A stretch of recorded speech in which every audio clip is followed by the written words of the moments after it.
राधे राधे दोस्तों, सुप्रभात। राधा मदन मोहन चैनल की ओर से आप सभी को स्वागत है। आशा रखता हूँ आप सभी लोग भगवान की कृपा से कुशल ही होंगे। मैं आप लोगों से हाथ जोड़ के माफ़ी मांगता हूँ। मैं बहुत दिनों से एक भी वीडियो नहीं अपलोड कर पाया क्योंकि मेरे पास इतना टाइम नहीं था। जहाँ आप लोगों को पता है कि अभी दामोदर का महीना चल रहा है, इसलिए टाइम की बहुत कमी महसूस हो रहा है हमें। तो आज हम बहुत ही महत्वपूर्ण विषय में चर्चा करने जा रहे हैं, जो है अगर भगवान है तो भगवान कहाँ कहाँ रहते हैं और कैसे रहते हैं। तो ये हम सभी को जानने का एक इच्छा होता है। भगवान तो है, मुझे हम लोगों को पता है, लेकिन भगवान रहते कहाँ पे है ना। तो आज हम उसी विषय में चर्चा करेंगे, जो कि पद्म पुराण की एक कहानी है सृष्टि खंड से, और अध्याय है 43। बहुत पहले की बात है। कोई नरोत्तम नाम का ब्राह्मण था। उसके घर में माँ बाप भी थे, तथापि वो क्या क्या उस माँ बाप की परिचर्या ना करके तीर्थ यात्रा के लिए निकल पड़ा। उसने अनेक तीर्थ में पर्यटन तथा अवगाहन किया, और तीर्थ जाने का बात तो हम लोगों को सभी को पता है। तीर्थ जाएंगे तो वहाँ स्नान नहीं करेंगे तो फिर हम लोगों को कुछ फल नहीं मिलेंगे, ठीक है। तो अवगाहन का मतलब है स्नान करना। तो वहाँ स्नान कर लिए, बहुत सारे तीर्थों में घूम लिए, और उन्होंने इतने सारे तीर्थ में अवगाहन कर लिए थे, जिसके फलस्वरूप उनका क्या हुआ था, उनका वो तीर्थ यात्रा के प्रताप से उनका जो गीले वस्त्र थे वो अपने आप आसमान में उड़ के सूख जाते थे। जब उसने यूं ही स्वच्छंद गति से अपने वस्त्रों का आकाश में उड़ते चलते देखा, तो क्या, तब उसे अपनी तीर्थ यात्रा का महान अहंकार हो गया। और आप लोगों को ये बात पहले मैं बता दूं, अहंकार पतन के कारण होते हैं। जब उन्होंने ये सोचने लगा, मैं तो इतना तीर्थ यात्रा कर लिया, इसके फलस्वरूप देखो मेरा कपड़ा अपने आप आसमान में उड़ जाते हैं और वहीं वहीं सूख जाते हैं। तो एक बार क्या हुआ, वह समझने लगा कि मेरे समान पुण्य कर्म यशस्वी इस संसार में दूसरा कोई भी नहीं है। ये तो सोचना बहुत बड़ी गलत बात है। ये होता है अहम बुद्धि, जिसको मनुष्य को धीरे धीरे पतन के रास्ते में चलने के लिए ले चलते हैं। तो एक बार उसने ऐसा ही कहीं कह भी दिया है कि मेरे समान पुण्यकर्मा इस संसार में और कोई है नहीं। तब तक उसके सिर पर एक बगुले ने बीट कर दिया। बीट यानी टॉयलेट कर दिया। क्रुद्ध होकर नरोत्तम ने क्या किया, उस बगुले को श्राप दे दिया, और उस श्राप के कारण उस बगुले वही जलकर भस्म हो गया। इतना प्रताप है। लेकिन हुआ क्या, बगुले के जल के राख होने के बाद से नरोत्तम की कपड़ा और अपने आप आसमान में उड़ के सूख नहीं जाता था। तब तक नरोत्तम सोच रहे थे, और बड़ा उदास भी हो गया कि मेरा कपड़ा अब आसमान में क्यों उड़ के सूख नहीं रहा। और तब तक आकाशवाणी हुई, और आकाशवाणी ने ये कह दिया, हे ब्राह्मण, तुम परम धार्मिक मुक चंडाल के घर जाओ। मुक नाम के एक चंडाल थे, उनके घर जाओ। वहीं धर्म क्या है इसका तुम्हें पता चल जाएगा, तथा तुम्हारा कल्याण भी हो जाएगा। तो यह बात सुन के नरोत्तम ने चंडाल के घर पहुंचे। नरोत्तम को इससे बड़ा कतूहल हो गया। वह तुरंत पता लगाते लगाते मूक नामक चंडाल के घर चले गए। और वहाँ मूक क्या कर रहे थे, वो चंडाल क्या कर रहे थे, बड़ी श्रद्धा से अपने माता पिता के शुश्रूषा में लगा थे। और उसके विलक्षण पुण्य प्रताप से भगवान विष्णु निरंतर उसके घर के अंतरिक्ष में वर्तमान थे। कैसे थे वर्तमान? वहां पहुंचते ही नरोत्तम ने मुख को आवाज दी और कहा, अरे मैं यहाँ आया हूं, तुम मुझे यहाँ आकर शाश्वत हितकारी धर्म तत्व का सर्वप्रथम वर्णन सुनाओ। तो अंदर से मुख ने बोला, क्या बोला पता है? उन्होंने बोला, मैं अपने माता पिता की सेवा में लगा हूँ, इनकी विधि पूर्वक परिचर्या करके तुम्हारा कार्य करूँगा, तब तक चुपचाप दरवाजे पर बैठे रहो, मैं तुम्हारा आतिथ्य करना चाहता हूँ। अब तो नरोत्तम की त्योड़ी चढ़ गई है। वह बड़े जोरों से बिगड़ कर बोला, अरे मुझ ब्राह्मण को सेवा से बढ़कर तुम्हारा क्या काम आ गया है? नरोत्तम ने चिल्ला के बोलने लगा, अरे मेरे जैसे ब्राह्मण की सेवा को छोड़ के तुम्हारा इतना बड़ा क्या काम आ गया है जो मेरे सेवा नहीं करने के लिए इनकार कर रहे हो? तुम्हें मुझे हंसी खेल समझ रखा है क्या? नरोत्तम ने चिल्ला चिल्ला के बोल रहा है बाहर से, क्या तुमने मुझे क्या हंसी खेल समझ के रखा है? मुख ने कहा, ब्राह्मण, हे ब्राह्मण देवता, मैं बगुला नहीं हूं। तुम्हारा क्रोध बस बगुले पर ही तुम्हारा क्रोध बस बगुले पर ही चरितार्थ होता है, अन्यत्र कहीं नहीं। यदि तुम्हें मुझसे कुछ पूछना है तो तुम्हें यहाँ ठहर कर प्रतीक्षा करनी ही पड़ेगी। यदि तुम्हारा यहाँ ठहरना कठिन हो तो तुम पतिव्रता के घर जाओ, उसके दर्शन से तुम्हारे अभिष्ट की सिद्धि हो सकेगी। और तब नरोत्तम ने क्या किया?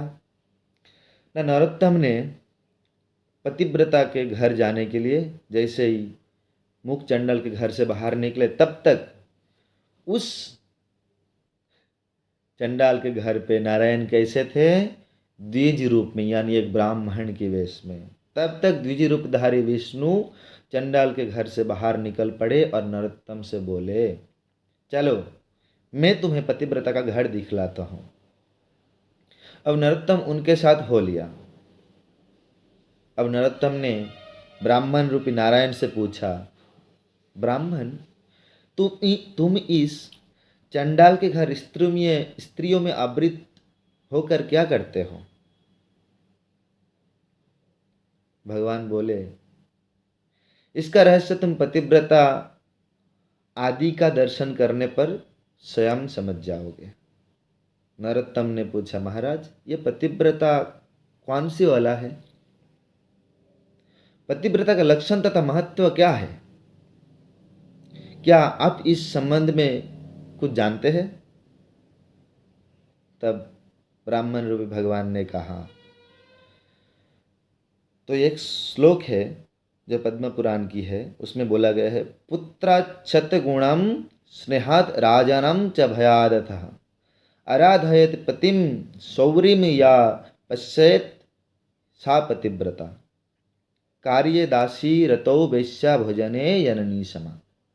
इसका मतलब यह है, पतिव्रता स्त्री अपने दोनों कुलों के सभी पुरुषों का उद्धार कर देती है, और ये सिर्फ एक पतिव्रता स्त्री कर सकती है।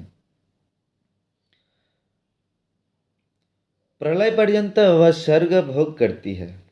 पतिव्रता होने के नाते वो जब तक प्रलय ना हो जाए धरती का, इस सृष्टि का, तब तक वो स्वर्ग भोग सकते हैं।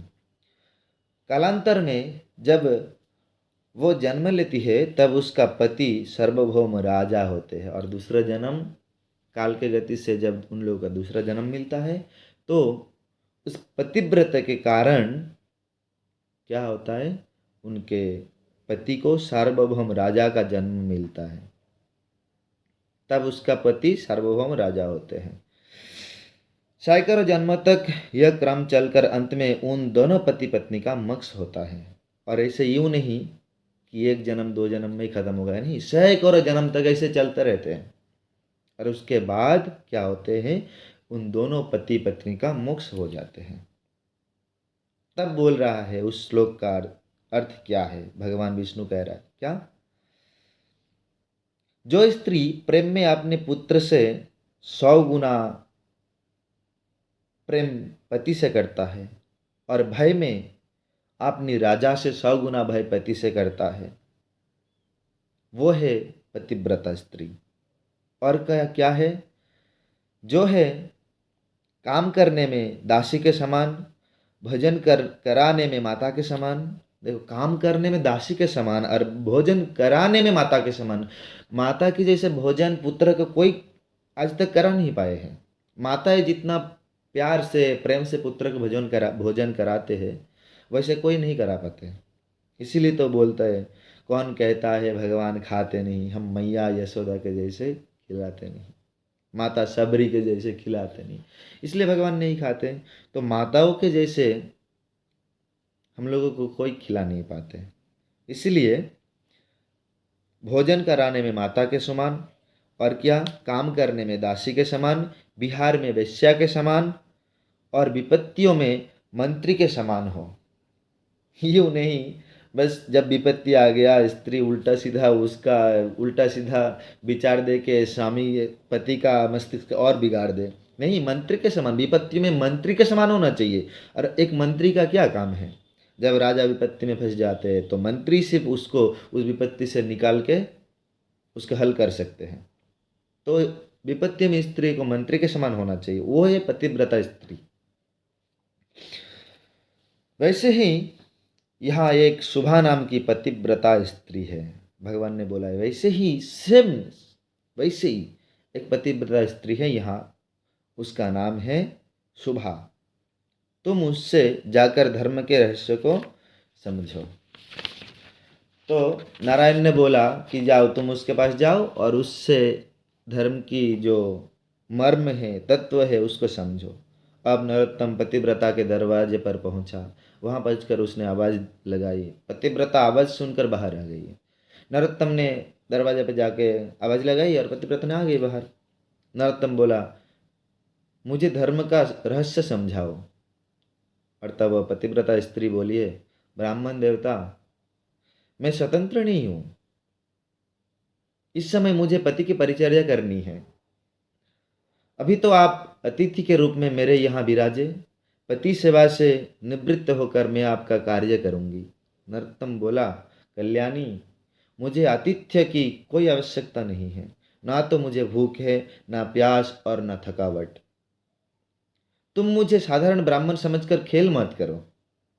यदि तुम मेरी बात नहीं मानती हो तो मैं तुम्हें शाप दूंगा। पतिव्रता ने कहा। सुभा ने क्या बोला पता है? सुभा ने बोला, मैं बगुला नहीं हूं। यदि तुम्हें ऐसे ही जल्दी है तो तुम तुलाधार वैश्य के पास चले जाओ। हम जानते हैं हमारे समाज में 4 वर्ण हैं, ब्राह्मण, क्षत्रिय, वैश्य, शूद्र। तो बोला है तुम तुलाधार वैश्य के पास चले जाओ, वह तुम्हारा कार्य कर सकते हैं। तो ये सुनकर नरोत्तम ने वहां से प्रस्थान किया और तुलाधार वैश्य को ढूंढने लगा। तब तक मैं सोच रहा हूँ कि हमारे वीडियो बहुत बड़ा हो रहा है, इसीलिए हम और आगे जानने के लिए क्या करेंगे, पार्ट 2 को हम देखेंगे।